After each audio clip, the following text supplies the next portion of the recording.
Welcome to the Filmlinks podcast, bi-weekly podcast where we analyze all that goes into effective filmmaking. I'm Jonathan. And I'm Alex. And this is episode 95, Films de Femmes, Trois, Elaine May.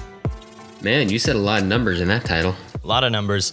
And yeah, it's our last official Films de Femmes episode, so we've been trying to make an effort to cover several female directors over the course of this season, but so this is the end of that as like a direct study, but there will be more female directors in the future, of course. But yeah, Elaine May is here to wrap it up, and boy, is her career a roller coaster. Yeah. She was one of the first, which sounds weird, but still technically one of the first women allowed into the DGA. And she had a roller coaster of a career, partially infused by her unique style, partially infused by the challenges of being a woman in a male-dominated industry, which is something that's rapidly changing today. But we're obviously going to be diving deep into the ups and downs of her career and analyzing her unique sense of comedy and her unique perspective in the 1980s and 1970s as pretty much the only working female director at the same level as many of the other film brats who are active in the 70s and 80s. Yeah, absolutely. But for a little bit of background on her, she was born in 1932 in Philadelphia. One source that I saw said that her family had mob connections of some sort, which will actually play a part in one of the films we're talking about today. But both of her parents were actors, and so she had experience to acting from a very early age.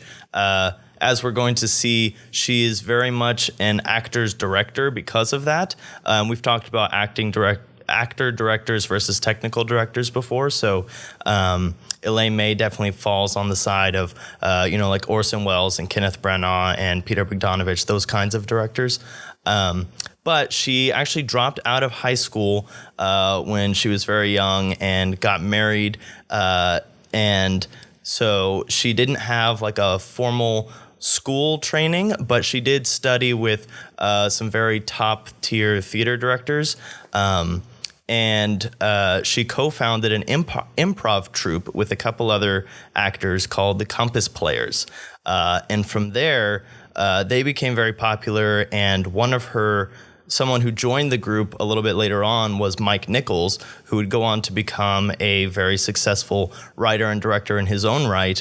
And at some point, they broke off from the Compass Players and had their own kind of duo show. And that was actually very successful as well, influencing a lot of comedians, including like Steve Martin and several other comedians from that time. And then after that duo kind of broke off, they started writing and directing separately. Elaine May's first film is A New Leaf that we're going to be talking about today, and that was very well received. And then, as Alex said, she's actually the third woman to ever be admitted to the DGA after Dorothy Arzner and Ida Lupino. So she made another film after A New Leaf called The Heartbreak Kid or something, and then she made Mikey and Nicky, which is something that she had been working on and writing since before A New Leaf. But after that film, she had trouble working with the studios and stuff because it had started to become a habit for her to be over budget and over schedule. And so she was very adamant about her creative freedom. So there was a lot of roughness between her and the Hollywood system. But because she had been doing some writing, Warren Beatty and Dustin Hoffman both actually owed her favors. And so Warren Beatty promised to produce a film that she wanted to make and also star in it. So that film turned into Ishtar. And Dustin Hoffman got pulled into the project as well. However, we're going to talk about this too, but there was some bad press before the film was even released, and it did not do well critically, and so she did not work for a long period of time until she did some more writing stuff with Mike Nichols, almost like a decade later. And so some of her writing credits that you may be familiar with are Heaven Can Wait and Tootsie, which are two of the films that Warren Beatty and Dustin Hoffman were involved with, and then also The Birdcage a little bit later in her career. So I think I've already hit all the films that we're talking about today, but Alex, why don't you break down specifically what 3 films those are? Certainly. So first up is A New Leaf from 1971, which is based on a short story called The Green Heart by Jack Ritchie, and it stars Walter Matthau in what essentially can be considered a deadpan. I don't know. We'll talk about it. But it's really, really interesting, and it's really, really unique. Then, of course, there's Mikey and Nicky from 1976, which is currently sitting in the Criterion Collection and is currently available on their channel. Maybe based on a story May's sister told her about a gang member who had to kill his best friend? ? But basically, either way, is an original story in the sense that is the first time it was committed to paper, and then committed to an art medium in film. And it stars Peter Falk and the amazing John Cassavetes, both of whom are brilliant in the film, and we will talk about to no end. And then Absolutely. finally, Ishtar from 1987, which was not well reviewed and has some interesting takeaways from it that can be examined. And it stars Warren Beatty and Dustin Hoffman. Acting? I guess in very different roles for both of them. Yeah, it's not. We just saw roles. Warren Beatty in Bonnie and Clyde. Yeah. This is like not Bonnie and Clyde at Oh, and all. he's still got that Texas twang though, even though he's from New York. Was he? I thought he was from somewhere in the South. Oh, that's right. But- They made him being from the South. Yeah, that makes sense. Okay. Yeah. Just because it's Warren Beatty and that's just how he sounds. Right, it's got to be. Yeah.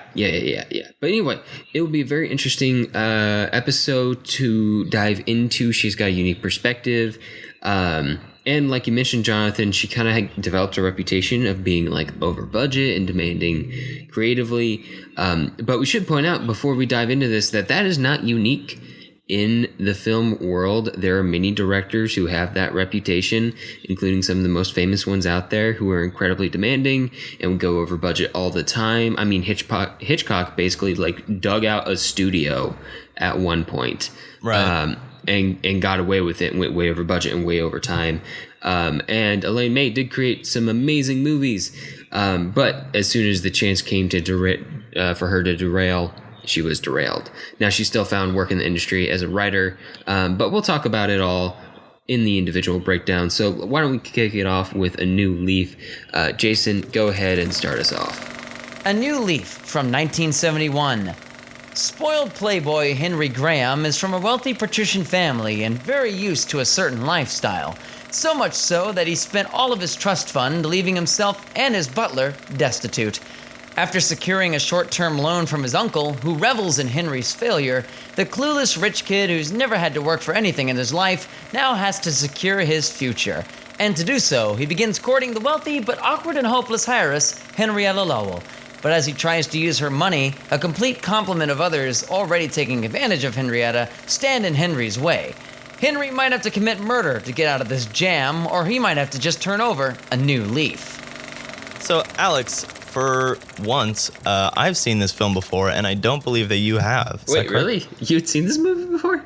My parents have had this film for as long as I can remember, and so it's like one of those hidden gems that somehow my parents found. So I've been exposed to this film for a long time. Enjoy. It really does. Yeah, I've known about this movie for a long time, so I'm really interested to know what your first impression was. Oh, I thought it was hilarious. It's so really, great, right? enjoyed it. It is completely satirical, and like the satire and like the awkward mocking tone of like the entire thing like permeates the entire movie as this guy just kind of like slowly becomes a victim to his own character and his own decisions in this brilliant way. And he slowly has to wake up to those flaws in himself as they just keep like sending him down the wrong path. Yeah, and it's got a unique like absurdist bent. Like there's one point where he's like trying to kill his wife, and yet it never really feels that like intense. Like Like, it feels crazy and zany, it's but so it doesn't subtle. feel dire or dramatic. Because he never says that he wants to kill his wife, except for like the one line where he says she doesn't deserve to be alive, and then that's kind of what tips you off. But everything else is so subtle. Like, do we have any like rat poisons in the house or anything? No reason. Just wondering. And all that kind of stuff. And she's just so oblivious. So the other thing that we should mention is that Elaine May plays the love interest. Opposite Walter Matthau, so she gets to bring out her acting chops and her comedy chops, and she does great. She is so funny, and the interesting thing is that her character is not, and I think this is something that's we're going to see across these films, maybe not Ishtar, but at least A New Leaf and Mikey and Nikki, is that more than being completely fleshed out characters necessarily, the female characters in these films are more a reflection of the male characters. And the way that the men interact with them says more about themselves than necessarily Elaine May trying to make female characters that have their own complete life, if that makes sense. Yeah, it is kind of a very interesting take on men. I mean, the whole thing is kind of like a critique on specifically rich male entitlement, but like you could expand it to all male entitlement in a way. Like, I mean, I'm even thinking of the scene where someone asks our main character, played by Walter Matthau, like, "Oh, I never thought you'd go for a woman," which one is hilarious. And two is like, "Oh, they're not important." Ha ha ha ha ha. And as slowly all of his self-interest is just slowly subverted by this burden he finds himself taking on, which ends up being good for him. Right, because the thing is, at the beginning, there's that great scene with his accountant who's like, your expenses have exceeded your capital, which means you have no money. I don't know how else to say it. You have no money. And it takes him forever to get Walter Matthau to realize this. And then over the course of finding Elaine May, I won't even say fall in love with her at first, because he kind of accidentally falls in love with her. But as he takes on her responsibilities, he's really taking on the responsibilities he should have been used to in the first place. And he's able to kind of keep her from being taken advantage of. And he, could have easily been taken advantage of the exact same way because he wasn't paying any more attention than she was. But yeah, just putting all of that and this whole like classist thing being set in America in the 1970s, like it already feels outdated. So the world feels very quirky and odd. And it almost feels like it came straight out of a 1930s or 1940s screwball comedy. Yeah. It feels just put like in modern day. Yeah, he feels like a character that came out of a 1930s or 1940s movie, right? Yeah. Like he's living in that fantasy world that didn't really exist except for maybe the super rich. Could easily be Clark Gable or something. Yeah. And then he's brought crashing back down to reality in this hilarious way. Yeah, what would you say the source of most of the comedy in this movie is, Jonathan? I find that there's just a lot of good one-liners throughout the whole thing. This is one of the most quotable movies. Yeah, but it's also backed up by the entire situation, right? Oh, yeah. Like I said, the ridiculous plot, first of all, of this trust fund baby who has to, go out and find a wife and then in order to just keep his money, which is something that's so unrelatable to the modern person, but it's simple enough to be understood anyway. And then it's just kind of a series of hijinks that come off of that based on who her character is as this very intelligent but also very disordered person, and all of the things that go along with her estate, which is falling apart around her ears. Yeah. No, everybody in her own household is trying to take care of her too, right? Yeah, but not with her interest at heart. Yeah, and she's basically the complete opposite. She's so selfless that she's a complete lip noodle. Right. Which provides like kind of a perfect foil to Walter Matthau's character, and she is kind of like an antagonist in a sense, and maybe one of the funniest kinds of antagonists, an unintentional antagonist. She doesn't mean to create all these problems. It's just in her nature and her being, and in doing so shapes the protagonist into being a better version of himself. Right. Oh man. It's against his better judgment. They literally deserve each other, and it's crazy. Yeah. Or let me rephrase that. He deserves, at the beginning, he doesn't deserve her because he's not good enough. And she doesn't deserve him because he's not good enough. But by the end, he becomes better because of her in a way that they deserve each other. And I think by the end, they actually genuinely love each other. I think one of them does it reluctantly, but... Right. But I think they do actually love each other. The interesting thing is how close Walter Matthau gets to, not making that final switch. Like, there's literally about 2 minutes left in the film when he decides that he actually loves her and wants to care for her and be with her, which is a little bit jarring, but also it's just like this nice little button on the end of everything. And I do want to bring up this fun tidbit because this is a film, like we're going to see with several other films, that Elaine May had an original vision for, and the studios changed it. And the interesting thing is that most people who know the story are still totally fine with the studio changes. So that's kind of a whole auteur discussion in its own right. But basically, this film was about 80 minutes longer than it currently is. What? And it 80 minutes? Yeah. And it involved Walter Matthau actually poisoning, I think, like the accountant and the main housekeeper, the two main people who were involved in ripping off Elaine May's character, and he literally killed her. But the thing is that kind of made it like his marriage to Elaine May was his some kind of divine punishment for his murders, and that didn't really give off the right tone. So the studio chopped a bunch of it out and made it, a little bit more warm-hearted of an ending. And Walter Matthau has said that he likes the ending better.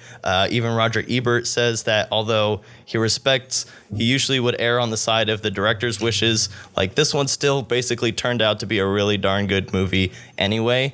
So Yeah, it puts a really interesting spin. I mean, I feel like regardless of the quality of the other material, comedies don't hold up for that long. Like that's a long time to... Yeah. For a comedy to run. And I'm not saying that's a hard and fast rule. I'm just saying that's a long comedy. Yeah, it's not quite, but it would be almost like twice as long as it is now. Yeah, no, it's a nice tight movie right now.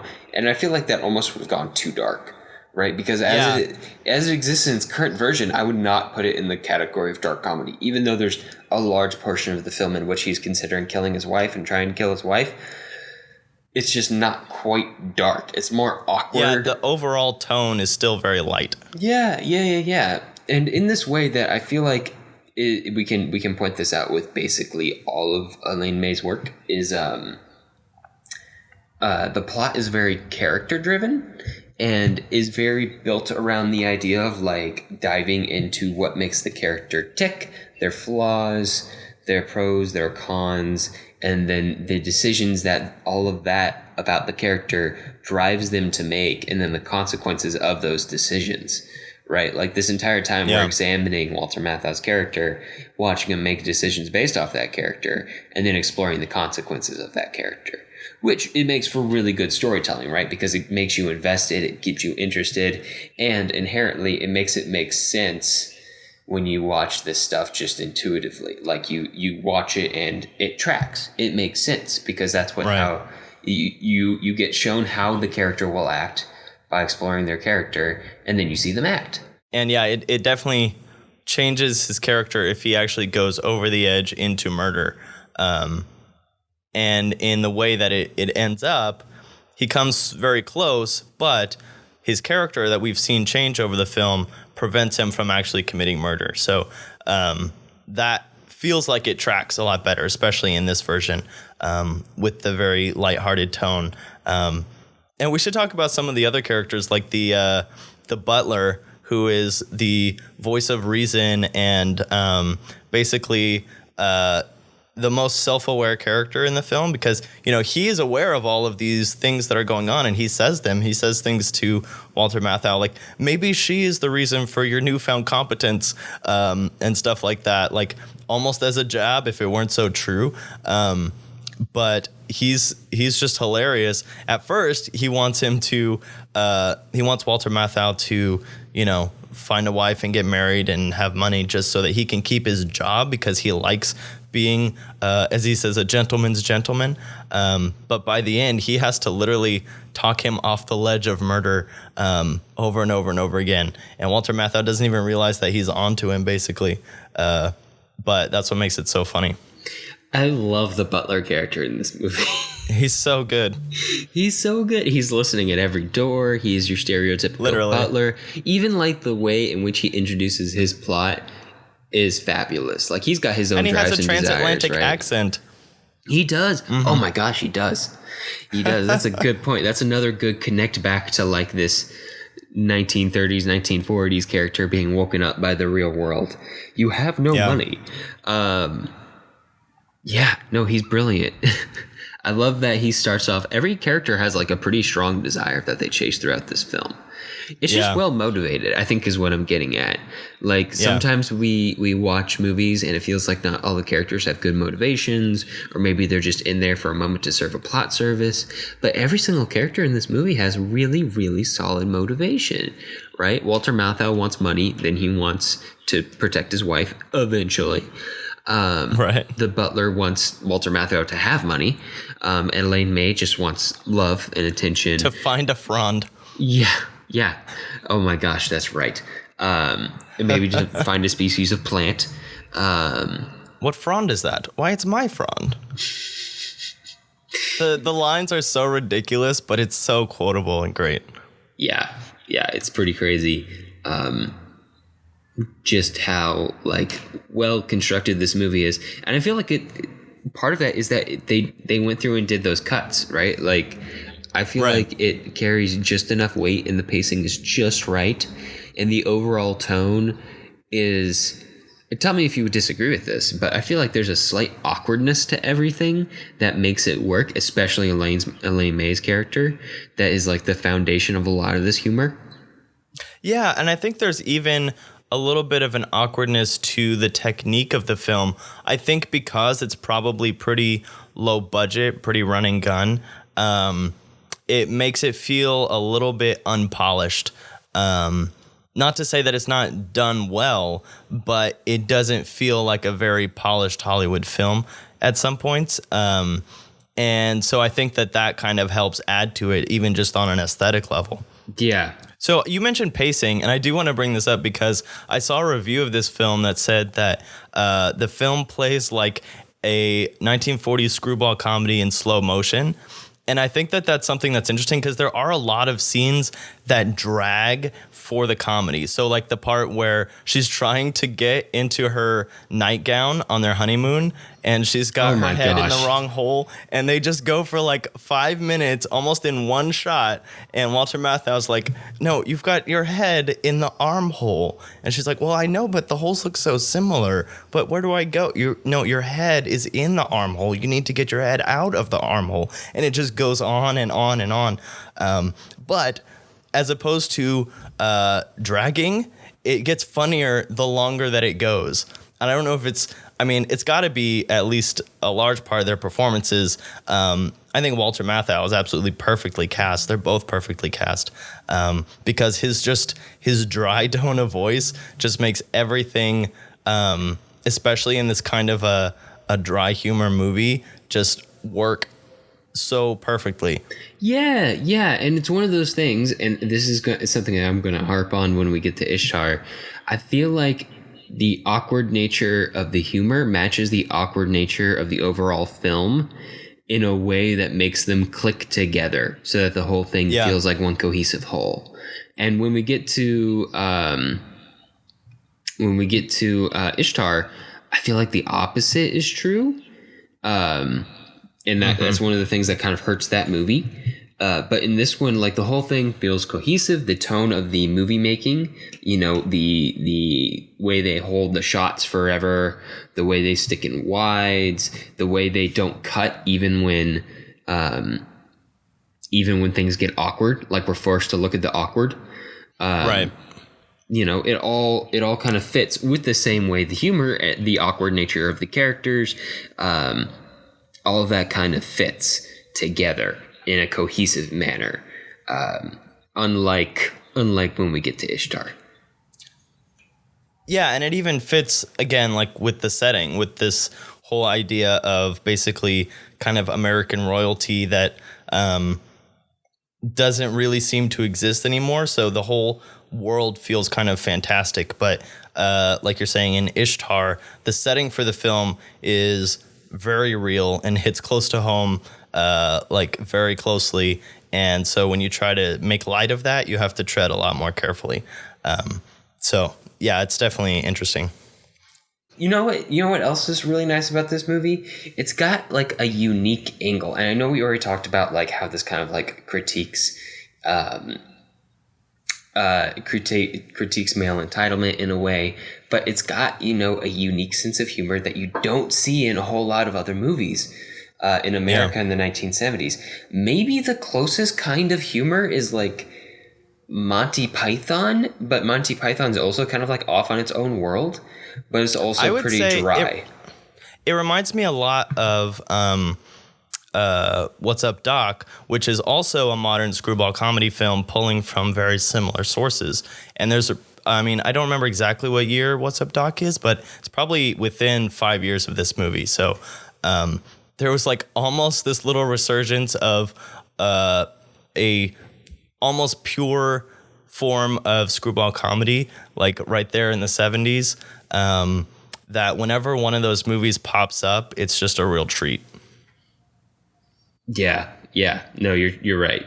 Yeah, man. I mean, geez, it's a good movie, guys. Go watch it.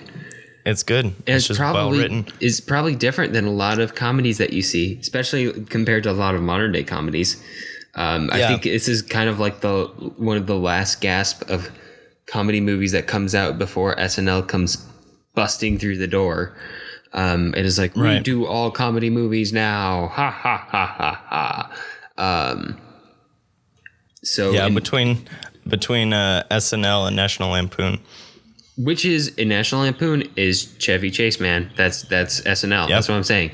Oh, that's true. I forgot. Past a certain point, and we'll probably do an episode on it at some point.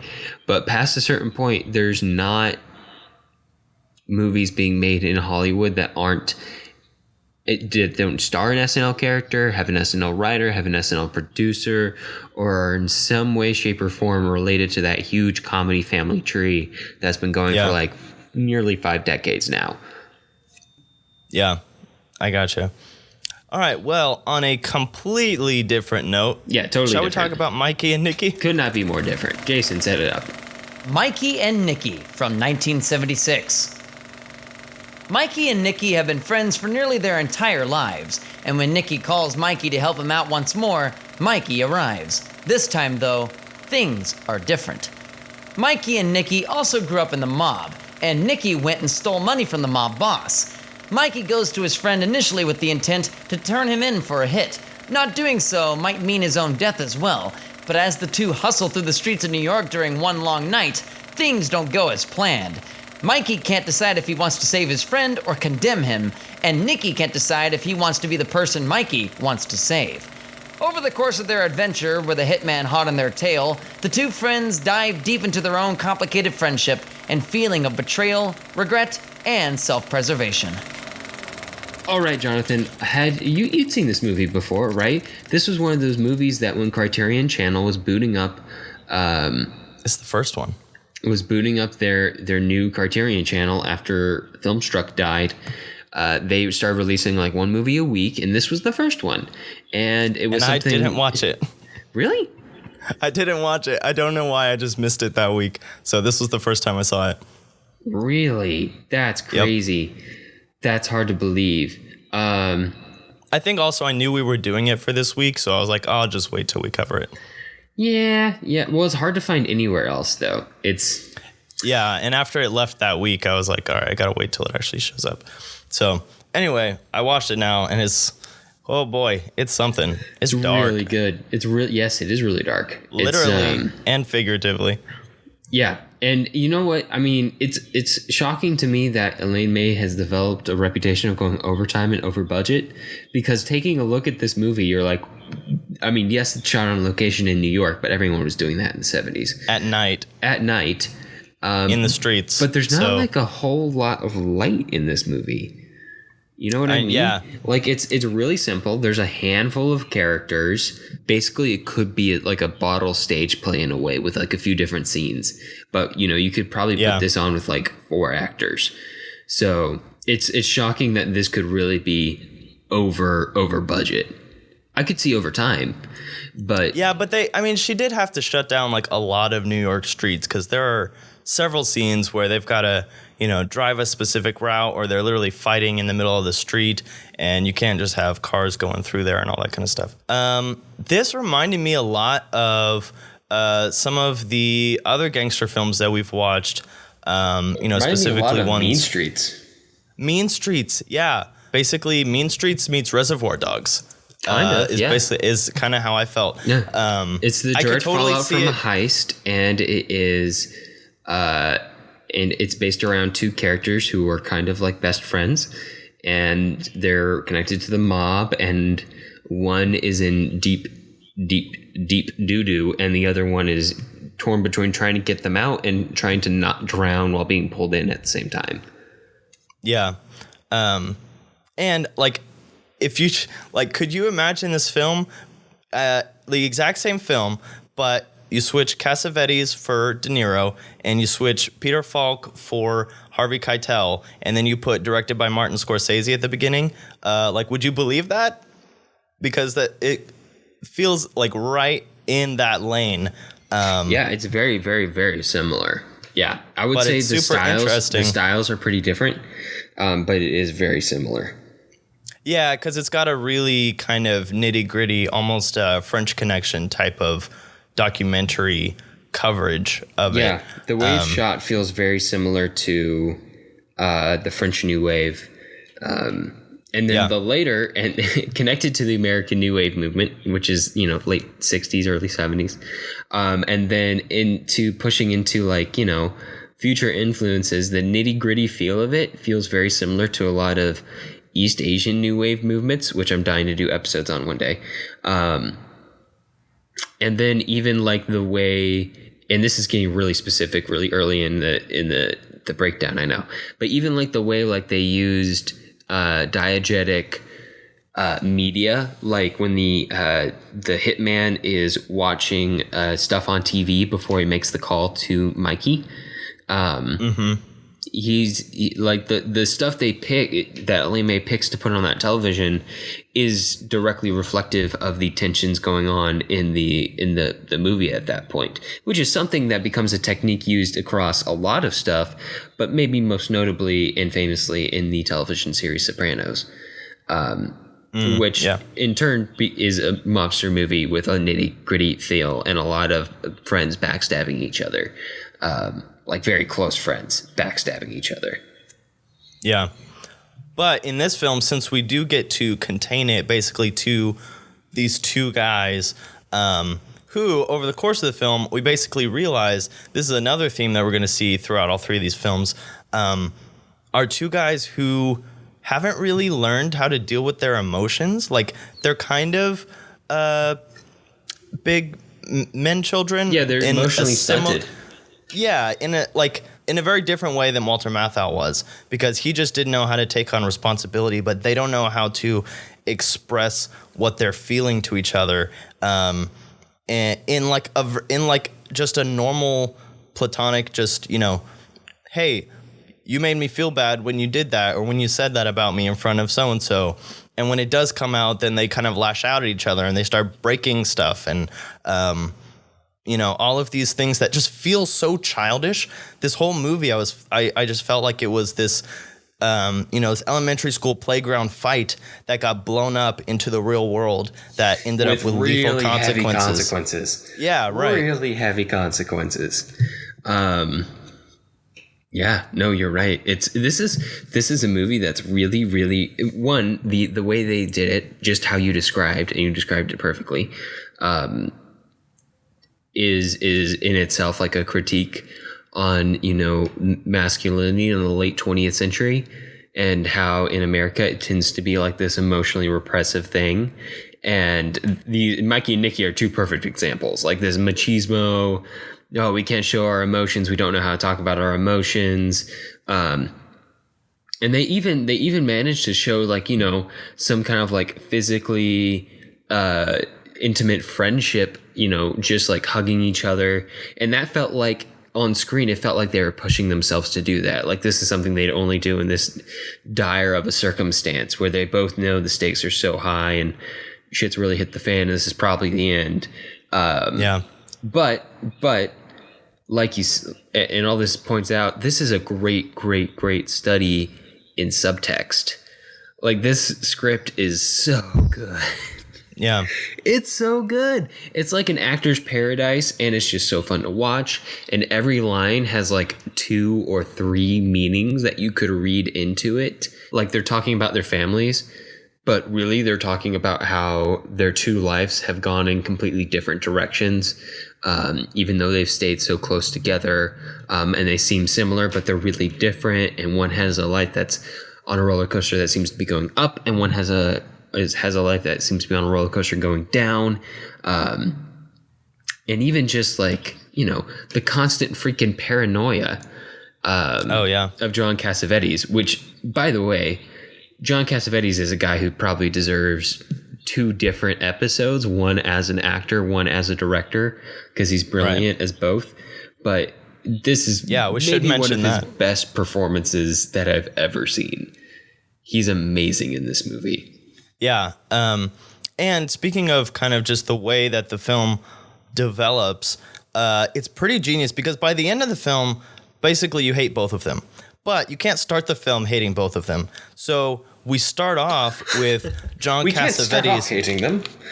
Can't start off hating them and then expect us to sit through 2 hours of it. But basically we start off with John Cassavetes, who is paranoid like a caged animal that's being hunted in this little hotel room, and he's got this ulcer that's acting up, and he calls his best friend.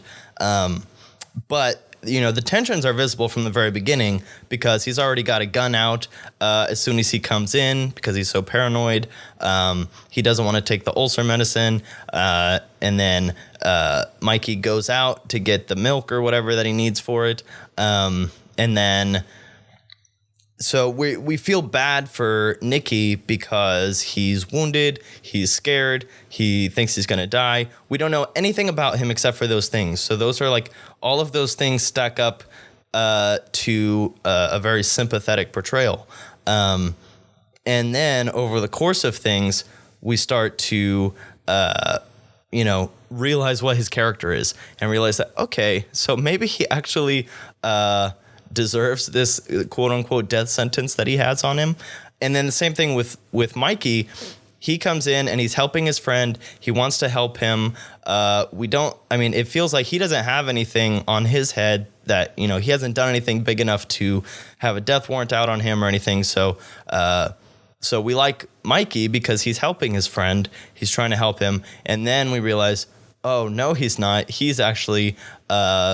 basically the snitch on Nicky, and so then we don't like Mikey, and then we go back and forth as we learn, why they feel this way about each other, and then they've just never expressed that to each other, and all of this stuff, and it is a descent into just madness and tragedy across the entire film.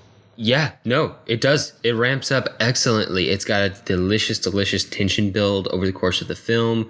It crackles like the entire way through. I would like to say, like, how we talk about how tension building means like a slight ebb and flow in tension until you increase the the acceleration of that until the tension gets bigger and bigger and then it pops, but there's still like down points in the film.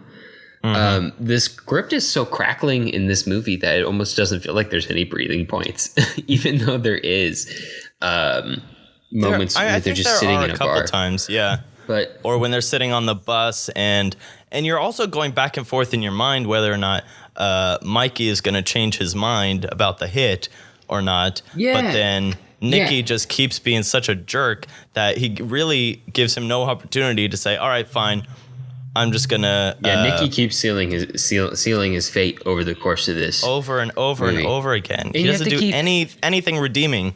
You have to keep asking yourself over the course of this movie a lot of questions. Like, it's very engaging on audience level. Like, should Mikey save his friend? Does Nicky deserve it? Even if Nicky deserves it, is it the correct thing to do for Mikey to help save his friend? And then, even is there just like some circumstantial thing? Like, there's always part of you as an audience member, no matter how many movies you watch, that hopes that some circumstantial thing, which would be, would essentially ruin the flow of the movie, will come along and set your characters free over the course of the film. And it keeps not happening. And you keep hoping over the course of this movie that something's going to happen and let these two guys, get more time to sort it out, that the hit won't happen, that maybe they can figure out their differences. When in reality, we're just watching a friend with his doomed friend on the gallows. Like, he's visiting him on death row. And we're just waiting for that hit to go. Like, whatever decision was made that sealed Nicky's fate happened long before this movie began, and we don't realize it until the end of this film. We're just seeing the last gasps and the reconciling of the two men with each other before the end. And you've only seen this movie once now, right, Jonathan? Yeah. Go watch it a second time. Okay. It changes so much on the second watch through.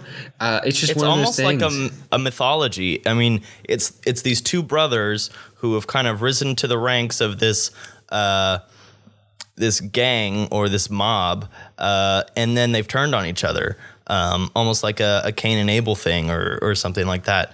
And so I'm sure that there's a lot of this, subtext there that you would only get on once you kind of know where the whole thing is heading. I mean, you basically know where it's heading on the first watch, but you don't totally understand the character dynamics at the beginning as you're trying to discover who they are and form opinions about them on the first watch.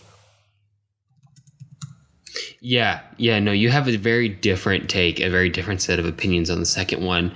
But it's one of those things, especially if you're interested in this from a filmmaking standpoint, and even more so because this is one of Elaine May's fortes.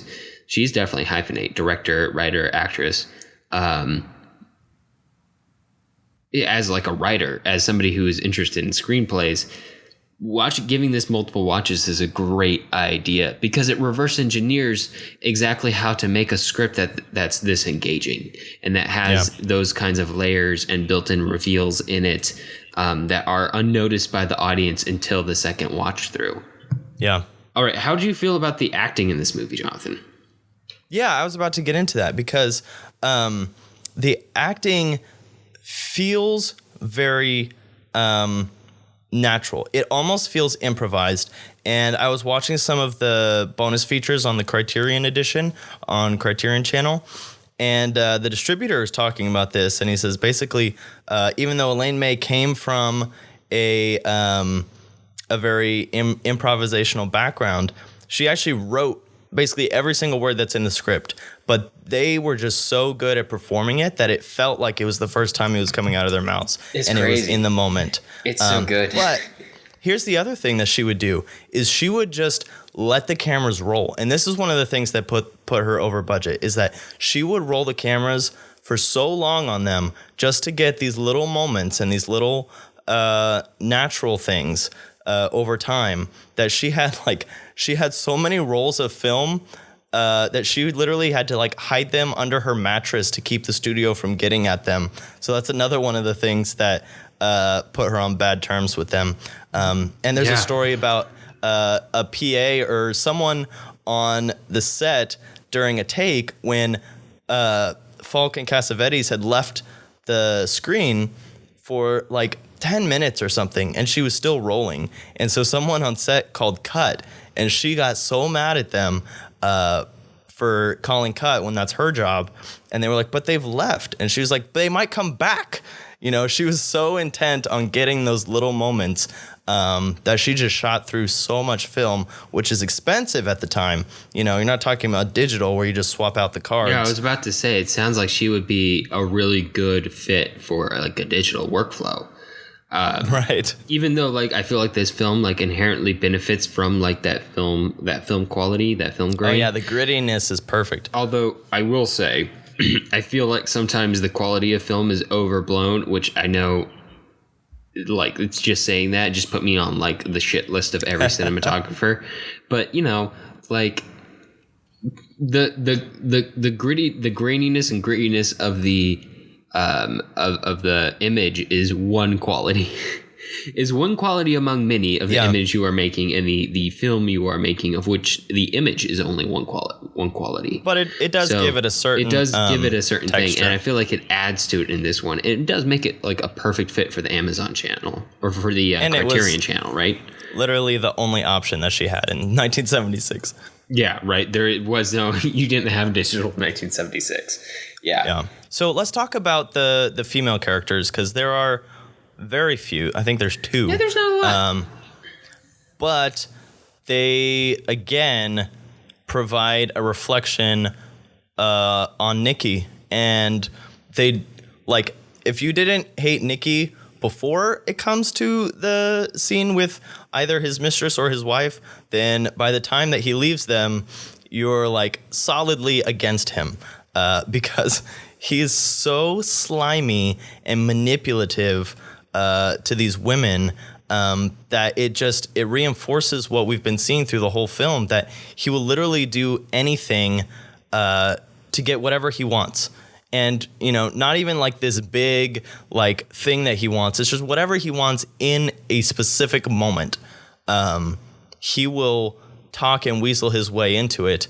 And you just feel dirty watching him and watching these scenes where he's trying to ingratiate himself with his wife and then or with his mistress. And then he goes like literally within earshot of her and talks to Mikey, and it was like, you know, yeah, she's like trying to tell him who she is and what she likes while she's literally sitting there and has verbally contradicted him 2 seconds ago.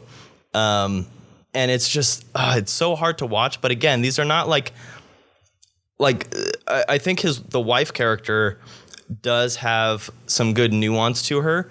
The mistress does too, a little bit, but mostly they serve as a mirror to show the dirtiness of Nikki rather than trying to be, this statement about strong female characters on their own. Yeah, no, it's not really about them. Elaine May takes a pretty direct shot at, like, you know, this at male friendship, essentially, in this movie. Yeah.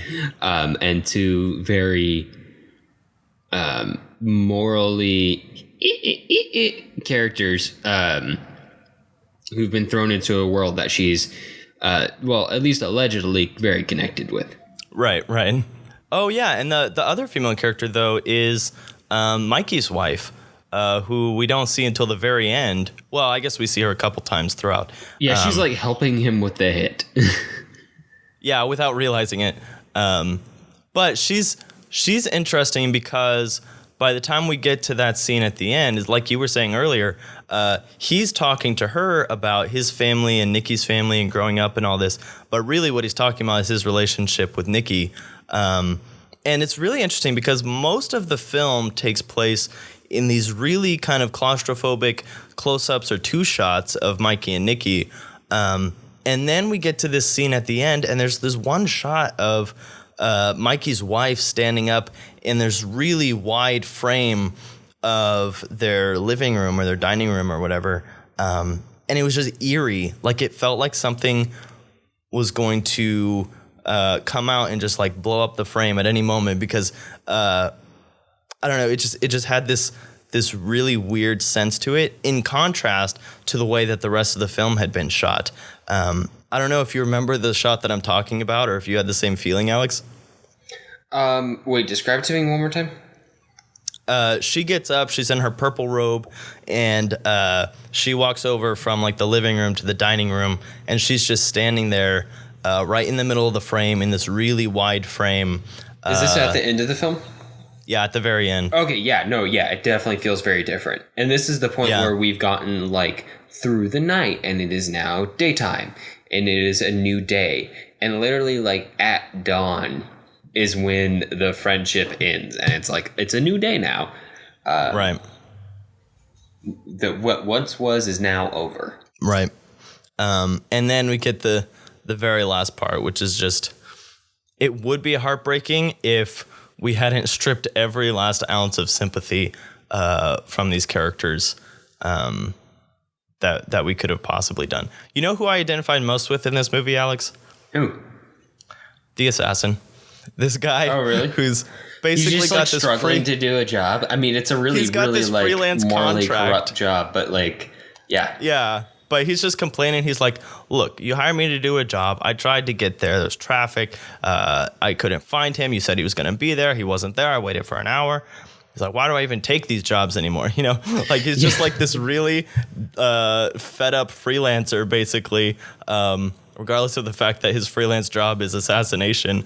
But he was hilarious. Yeah, no, he has a really good character. It's weird. He's maybe one of the most likable characters because he's one of the least conflicted characters, you know? Like, the main interest in Mikey and Nikki, and maybe one of the things that makes them least, or you know, not necessarily likable, more interesting, is the fact that they are morally corrupted. Like, part of them wants to do the right thing, but the stronger part of them wants to do the wrong thing. And, you know, it's those other characters on the periphery who know where they stand already, who are not the center of attention, who are less compelling, and therefore can be appreciated more solidly. Yeah.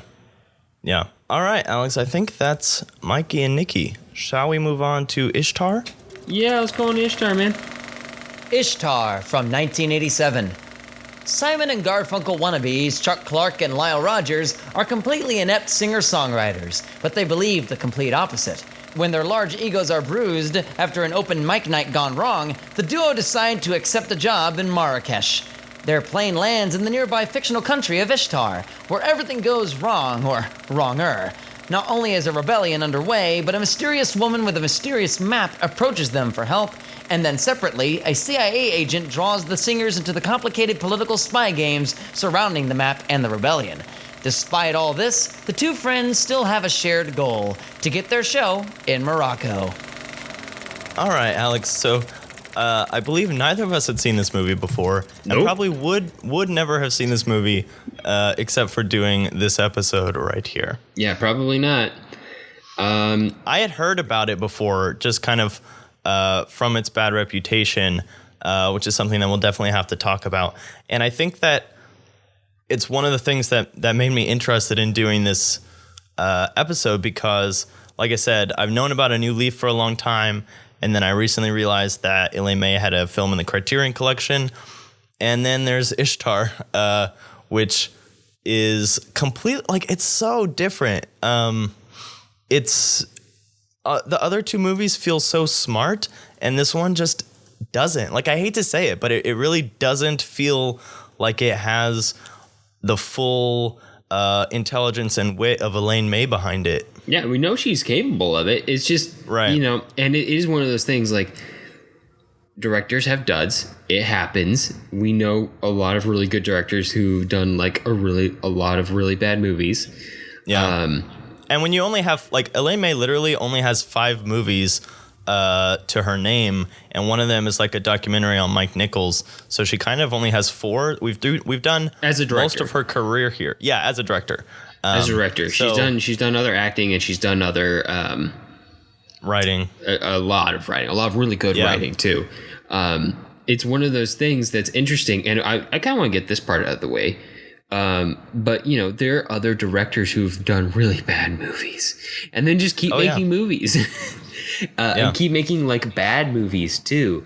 And Elaine May essentially does, you know, a bad movie and has, you know, did like essentially is an experimental art movie that was expensive and or went over budget, and that was like it for her directing career. Which does not seem equivalent. Like, I mean, even just take like a look at M. Night Shyamalan. Like, how is that guy still making movies? Yeah.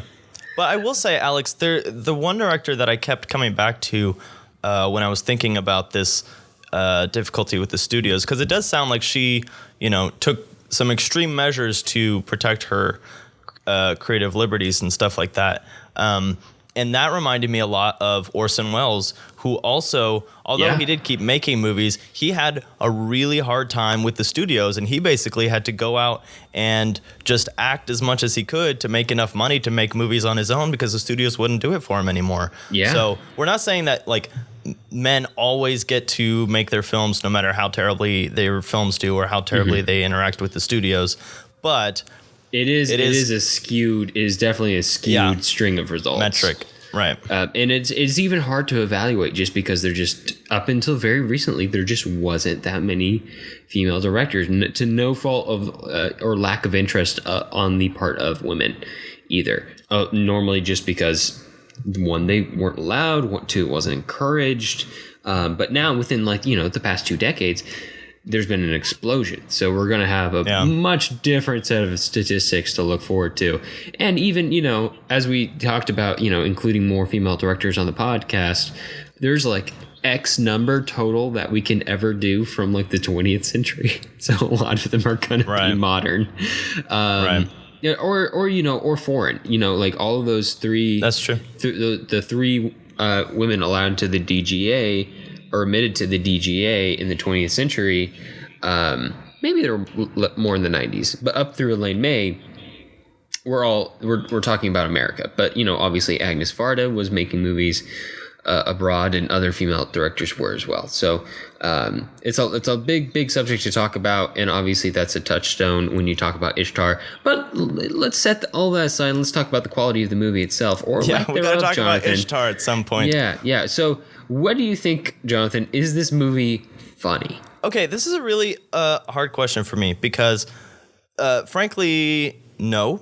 I thought that it had some interesting things that it was going for, but also what I kept thinking was this feels like you were talking about, this feels like a lot of those SNL type comedies, which are not my favorite type of comedies in general. So I don't know how to say if this is a good comedy movie or not, because I feel like it fits in with, like I could see the casting as opposed to Warren Beatty and Dustin Hoffman, who I feel like are really... They're not good choices for these roles. No, they felt compelled to be there, but I could have seen it. I mean, of course, this is regardless of time, but I could have seen it being done with Owen Wilson and Ben Stiller. I could see it being done with Will Ferrell and John C. Reilly. I could see it being done with Chevy Chase and Steve Martin. You know, like all these other comedy pairs, a lot of them with ties to SNL that make movies, like really lowbrow comedy movies like this. I would have loved this with Steve Martin and Bill Murray. That would have been... really Bill funny. Murray.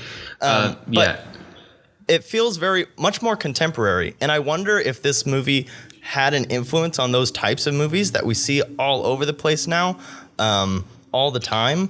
It definitely came out after the wave hit, right? Like this is 1987. A New Leaf is 1971. And within that 16-year time span, not only does SNL start, but it takes over. You know, Animal House comes out, the National Lampoon movies come out, Ghostbusters comes out, all of the 1980s SNL movies come out, and suddenly those are the names in comedy. Comedies are no longer independent. SNL becomes the Disney of comedies.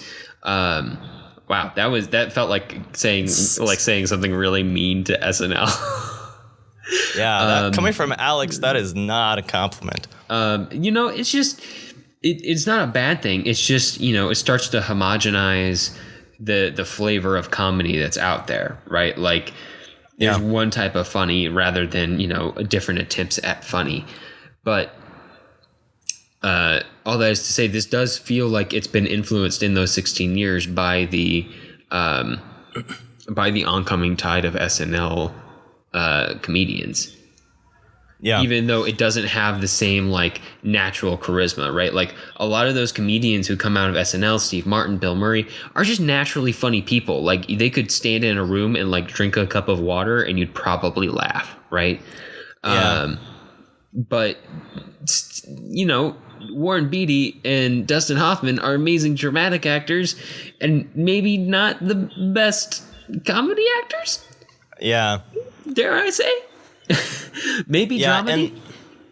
And like you were saying earlier too, like the premise is kind of strange, especially to be taking so light of, you know, like, and I mean, not like, I don't know how to say this because there are so many lowbrow comedy movies that are done in bad taste that I just don't like, that I don't even know how to critique this movie because whatever I say I don't like about it might be exactly what somebody else would like in a movie. Like I think of The Dictator, which came out, I don't know, like 5 years ago or something. No, more than 5 years.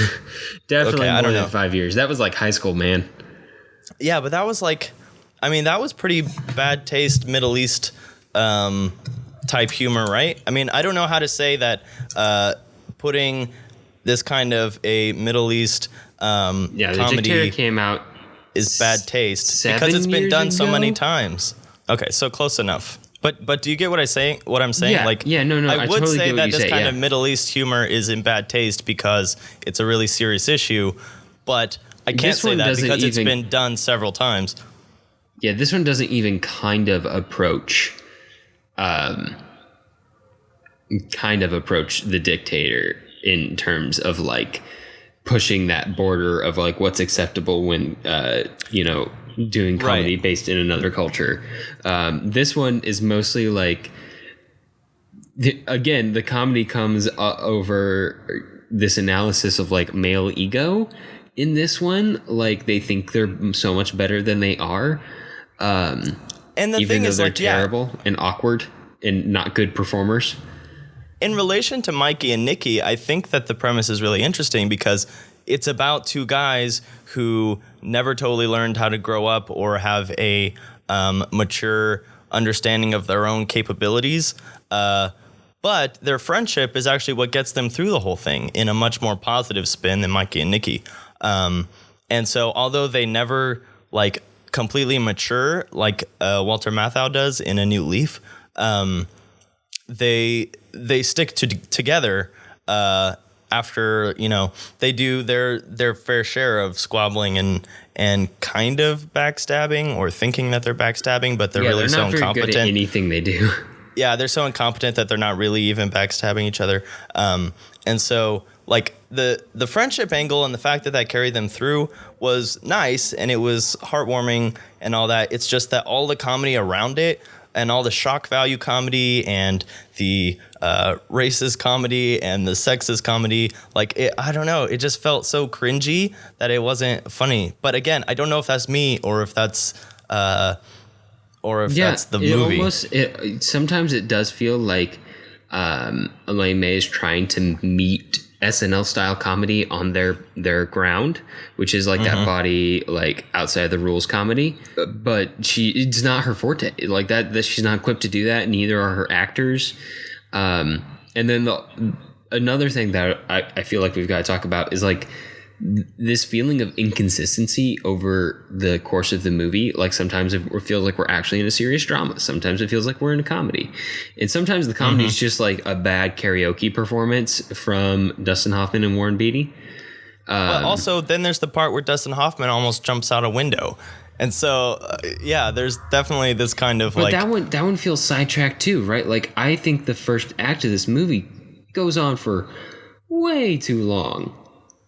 Basically everything until they get to Ishtar. Yeah. It feels like we're like in a whole different movie. Like there's like two like 15-minute flashbacks while they're sitting in the bar. Carol Kane is in it. Carol Kane's in it. Way like it feels like an Randomly. underuse of Carol Kane. You know, it feels like it doesn't decide what it wants to be ever really. You know. And sometimes when we change scenes, sometimes it feels like the A plot of this movie changes, like the most important thing changes. So sometimes it feels like we're in a movie about this rebellion. Sometimes it feels like we're in a movie about spies. Sometimes it feels like we're in a movie about Sometimes it feels like Indiana Jones with the map. Yeah. I don't even remember what happened with the map. Honestly, I totally forgot. On the back. It was like in his Yeah, but what did they do with it? I don't remember. And you literally just watched this movie like an hour ago. It. Yeah, because that's my life now. But yeah. So and again, it's kind of all over the place, y'all. Aside from their wives, who leave them again in that weird first act, there's the Middle Eastern lady who's causing all the trouble, and she's kind of the only one boob. Yeah, she's the only female character, and her jokes are all centered around them not realizing that she's a girl for some reason, and her doing really kind of demeaning things to prove that she's a girl, and not like in extended or gratuitous sense, just like, like you said, she flashes a boob one time, or she kisses the guy, and they still don't get it, and I was just like, what? That feels so out of character for, especially when you're trying to make like a really strong female character. Yeah. And then there's the whole deal with the, with Dustin Hoffman trying to translate this bidding arms war, and that was very bad taste. Culturally insensitive and everything. Like, and it feels I feel like we got one that was insensitive, but two, I feel like we get sidetracked into those little bits a lot in this movie without just for one-offs. Yeah, just for one-offs, and without like keeping the tension of like, one character is busy doing this, but the other character is like, hey man, we gotta get to that performance. We can't skip it. We gotta go. And so there's a tension in the scene that's related to the main plot. But no, we lose the tension of the main plot completely in those scenes, and we go off into like little one-offs, and then maybe we come back later to the main plot. Like literally at one point, both main characters go, oh yeah, there's a performance, and we've got to get there after, an hour spent thinking about everything but the performance. Yeah. And then speaking of, like, the ending feels very unsatisfactory because they're still incompetent, but they still win. And it's like the big American general is like banging his head against a wall. Like, how did this happen? And then the Moroccan insurgent or whatever, she's like, oh, it's so beautiful. And we're just like, no, it's not. Yeah. I don't get it. Yeah. And at no point are you really rooting for them to get what they want either, even just because it might be interesting. Yeah. Like, yeah, because they have this whole dream of being the new Simon and Garfunkel, but they're not. And so you don't really want them to be. Yeah. Yeah. And like the first 10 minutes of this movie feel like it's going to be on a like snowy New York streets, struggling musical performer, just like that Coen Brothers movie Inside Llewyn Davis. But then, we keep taking slight turns dramatically. And like now we're in Ishtar. Now we're in the desert. And it doesn't feel like it has a natural flow in a sense between all of those. Like it feels a little awkward, and a little unsatisfactory every time it moves. And I will say there were a couple of moments that, if they had been consistent, I think would have made it better. I feel like it didn't really know what kind of comedy it wanted to be, because I think, like you pointed out in your notes, there are moments where it almost feels like Pink Panther. But Pink Panther, especially the classic series, was so over the top, like in its world building, that you could go along with a lot of stuff. So like when the CIA agents are in the market and they're pointing out all the agents from different nations, and they're basically those other nations. Basically every single person at the market was an agent, and they're all chasing them at some point. That was pretty funny, but it wasn't this consistency of bumbling agents through the whole thing. It just had like these little moments here and there. So, and it's interesting because apparently, like, So we got to talk about this because one of the things that gives this movie a bad rap, aside from the fact of it just not being the best comedy movie out there, or living up to Elaine May's standards, which I think we both felt, is the fact that there were some people in the industry who had some bad blood with Elaine May and had some bad blood with Warren Beatty. And so there were press releases sent out before the film was actually released that were saying that it was not a good film, and kind of panning it. And so before the movie even came out, people had formed a negative opinion of the movie. And I think that over the years, people who like this type of comedy have kind of come around to it. I saw a statistic on IMDb that said like Tarantino and Scorsese and Edgar Wright are actually fans of this movie. And I don't know if that's because they like all the elements in it or because they're Elaine May fans. But, the film does have its fans out there, and probably a lot of its mythological reputation comes from just that, just having a reputation. Even before it came out, it had a reputation. So even though it's not necessarily, something that's up my alley or maybe your alley, but there is something to be said for the fact that the film was kind of politically killed before it was even released. Yeah, no, I mean, maybe this film would have a better reputation if that hadn't happened, but I feel like it would have been. I feel like it wouldn't have fared pretty well, but it does sound like people had it out for Elaine May and probably Warren Beatty. He was not the best at making friends in the industry. Or maybe I should say maybe not the best at not making enemies in the industry. But there you go. But yeah, that's not really shocking. But it would contribute to a bad release, and for a studio interested in getting rid of if studios interested in no longer working with certain directors, that could provide certain just the reasoning you need to be like, well, your last one was a dud, you're always over budget, let's not work with you anymore, let's not give you another chance. Then it was only the connections that she already had to Mike Nichols that got her back into the industry.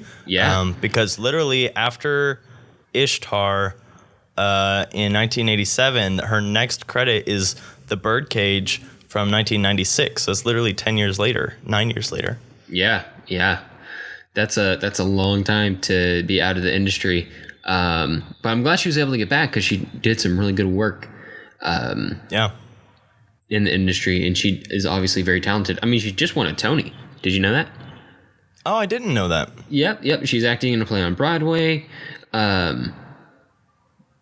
Sadly, her longtime partner, Stanley Donen, died earlier this year. Stanley Donen obviously directed... oh, gosh, why am I drawing a blank? I know we've done Singing in the Rain. And also Charade. He's done a lot of movies we've covered. But yeah, she's still out there working and acting. She won a Tony for her part. I believe it was a lead actress Tony. I don't remember how Tonys work. This is you're the theater kid. This is your category. I don't know. How do Tonys I never work? follow any of the award ceremonies, so I really have no idea. But this is a good chance to transition into overall notes and talk about Elaine May in general, which we kind of have been already. But kind of the whole podcast? Yeah, for the whole thing. But she's really interesting to look at as someone who, both wrote, directed, and acted, because it's pretty rare.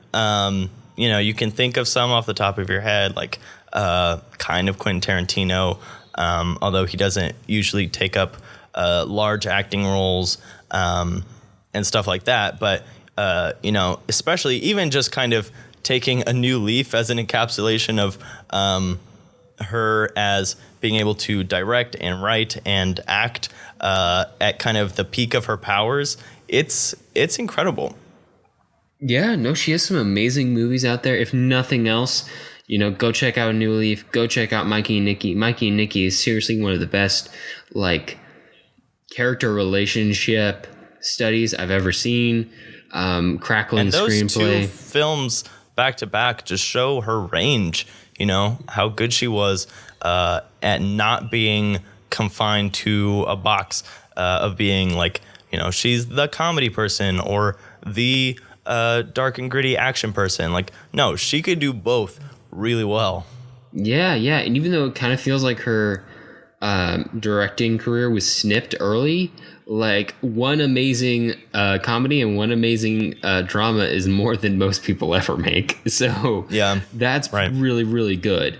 And yeah, I mean, yeah, go ahead, follow her. I'm sure she's going to be up to more things in the future. She's still working. Might be doing more Broadway, might do more writing. I know there's a lot of people in the film community who would love to see her come back for another shot at directing. I don't know if she's interested in that, but I will say she's currently 87 years old. So although she 87 is years still young, Jonathan. although she is still up and working, like I'm not sure how long that working career is going to be. Don't forecast the deaths of the people we talk about on the podcast, Jonathan. That hasn't happened in a while. I think we're okay. The Filmings Tomorrow, podcast, I'm gonna get where on we Twitter. guess when you'll die. Oh gosh, but I will say, John Williams and Ennio Morricone are still working. They're in their 80s. There you go. All right, that's not what we're talking about. But I thought it was interesting that there, sometimes we go into these director movies and we expect, a thread. We expect, because all the films are kind of in the same vein, Wes Anderson with his family themes or Christopher Nolan with his time warpy stuff. But I really wasn't expecting to find as solid of a through line as I think we did with Elaine May, with this idea of betrayal that shows up in all three of these movies. This idea of men who didn't totally ever grow up and what the consequences of that are, and potential remedies. And also this idea of men in relation to women, and specifically men who have never totally matured, and what effect that has on the women in their lives. And it's all done really maturely and intelligently. And it shows up even in Ishtar, those ideas of guys trying to grow up or handle their emotions, and betraying each other or their country or something. It's there lightly, but it is there in all three of these movies. Yeah, no, it is actually a pretty solid through line, and it's always nice to discover that in a director's work, right? Because one of the things you're looking for in each director is what makes them unique, what makes them special. Is it their style? Is it their perspective? Is it their worldview? Is it the things they choose to talk about? Is it the things they choose not to talk about? And Elaine May certainly has her set that she's really, really good with. And even looking at the movies that she goes on to write, like Tootsie and The Birdcage, they certainly have a pretty connected through line as well. So no, she has a really solid body of work. Well worth investigating and well worth exploring. And there's definitely actually is quite a bit of scholarship out there on her and her career. For all the reasons that we chose to cover her as well, right? Like, the woman ever admitted to the DGA, unique perspective, unique work, kind of drummed out of the industry a little bit. Well, pretty much, yes. At But least still, for she 9 had years. a lot of connections in the industry. On both sides of that. Talent will always breed connections. Which is something we've definitely seen, especially with some of the people who we've covered or talked about who were mega assholes, but still managed to work with people to some extent or another, and still create really amazing work. Yeah, absolutely. All right. Well, shall we talk about what we're going to be talking about next time, Alex? Sure. We asked and you answered our silent film star poll on our Patreon. That's available for all Patreon subscribers who subscribe for at least $1 a month. And you guys picked Mary Pickford. Mary Pickford being considered basically the first major star of Hollywood. There's some other people there are one, maybe two other big people before her, but she was the biggest star, especially of Hollywood. Once the industry had moved from New York to Hollywood, she had her both name in front of and behind the camera. Yep. She was all over the place. The distinction between actor and everything else was less so at the start of Hollywood than it is now. So we're going to be talking about some of her movies, of which there are a bajillion because it's the silent era. And you can even see in her work, like if you go into the early teens, 19 teens, she's making dozens of movies a year, then maybe a dozen, then maybe a handful by 1917. Then by the 20s, you're talking maybe one or two a year, maybe. And then she kind of stops working around the turn of sound, at least as an actor, although she remains active as the only female studio head in Hollywood of United Artists, of which we've already spoke about on this podcast multiple times. All right, save some for the actual podcast, Alex. Fine. Okay, we're going to be talking about Poor Little Rich Girl from 1917, Sparrows from 1926, and Coquette from 1929. Coquette being her only sound film. So yeah, definitely check that out. There's pretty much all of her movies are available on YouTube just because they're so freaking old. So go ahead, watch them. They're silent movies. If you if you have a hard time watching silent movies, I recommend getting into them by cranking the playback speed up on YouTube to 4 times what it normally is, or at least 2 times, and then you'll get it at the rate that you're used to now. And then once you start to appreciate the medium, you can step down that speed to regular speed. But it's a nice way to kind of bridge the gap from the way your modern brains process information to the way information was created in films in the early 20th century. All right, Jonathan, what's going on the Patreon right now? All right, so we have a Patreon and a Ko-fi account. If you would like to support us, for $5 a month, you can get our bonus podcast, the latest episode of which we talked about Felix the Cat, an animated character who was created in 1919, and that kind of devolved into a live watching of me watching one of the shorts. So that was kind of fun.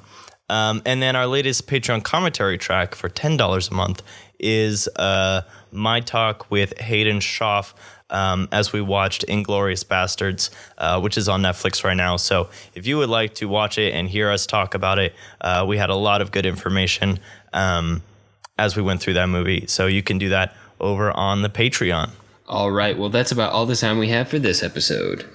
If you have movie suggestions for us or just want to reach out, I can be found on Twitter at JSSatchel. And I'm at Alex Geringer. And I'm at the Blue Jay, 1994. And to find links to things that we talked about today, you can view them on the blog at thefilmlings.com. If you like the show, let us know. Leave us a review on iTunes so other people know what we're all about.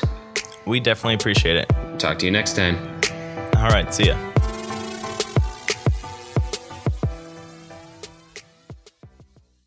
Freaking, how old is Steven Spielberg? Pretty old. He's definitely in his upper 70s or his 80s right now. This is totally not what we're talking about right now. He's 72. Okay, he's a little younger. He's only 72? Yeah. He looked older when I saw him, but maybe I shouldn't say that. That sounds really mean. Life of a director, Alex. I saw him from a fair distance off, though, so I don't know if that really counts. Maybe he was just shorter than I thought he'd be.